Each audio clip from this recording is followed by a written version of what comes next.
পাইকারি খুচরো ব্যবসায়ীদের করা চলবে না, চলবে না, চলবে না। চাষি থেকে যাতে মাল দিতে পারি তার ব্যবস্থা প্রশাসনকে করতে হবে।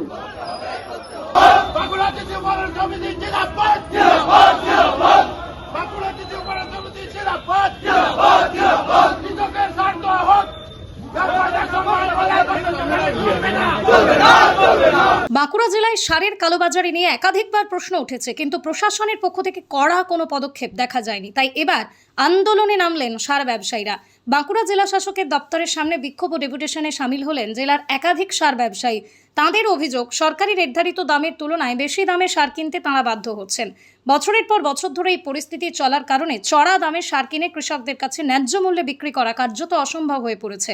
ব্যবসায়ীদের দাবি, বেশি দামে সার কিনতে হওয়ায় তাঁদের উপরও কালোবাজারি বা চড়া দামে সার বিক্রির অভিযোগ উঠছে। অথচ এই পরিস্থিতির জন্য তাঁরা দায়ী নন। তাই সারের সরবরাহ ও দামের ক্ষেত্রে সরকারকে দ্রুত কার্যকর পদক্ষেপ করার দাবি জানিয়েছেন তাঁরা। তাঁদের আরও দাবি, সরকার এমন ব্যবস্থা করুক যাতে ব্যবসায়ীরা ন্যায্য দামে সার কিনতে পারেন এবং কৃষকদেরও সরকারি নির্ধারিত মূল্যে সার দিতে পারেন।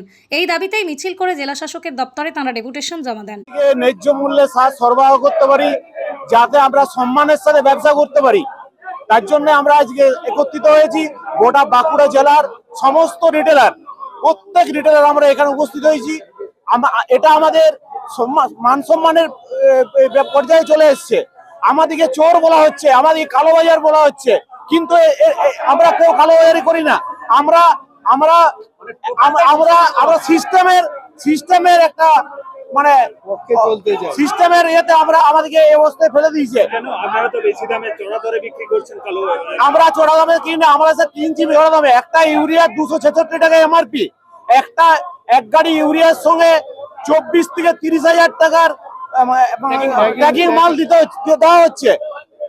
এটা বলা হচ্ছে যে এটা না নিলে মাল পাওয়া যাবে না। আমরা আমাদের নিতে হচ্ছে। এবারে সরকার বলছেন না এমআরপি তে বিকতে হবে, সরকার ঠিকই বলছেন এমআরপি তে বিকতে হবে। তাহলে সরকারের উচিত, প্রশাসনের উচিত যাতে আমরা এমআরপি তে বিকতে পারি তার ব্যবস্থা করে দেওয়া। আমাদেরকে অযথা হয়রানি করা উচিত নয়। আমাদেরকে পুলিশ দিয়ে হয়রানি করা হচ্ছে। আমাদের মান সম্মান মাটিতে মিশিয়ে গেছে।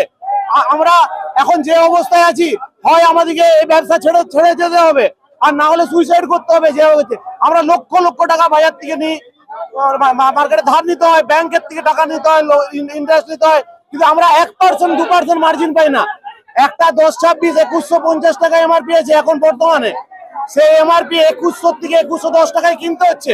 এবারে বিভিন্ন পয়েন্টে যদি মালটাকে নিয়ে যেতে হয়, সেই খরচাটা কে দেবে?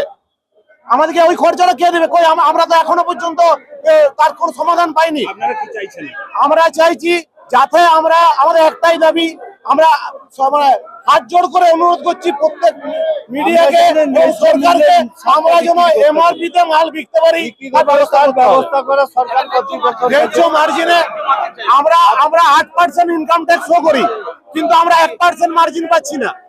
হ্যাঁ, আমরা যাতে ন্যায্য মূল্যে মাল বিকতে পারি এবং অযথা আমাদেরকে হয়রানি না করা হয়, আমাদের এইটাই দাবি। আমাদের কাছে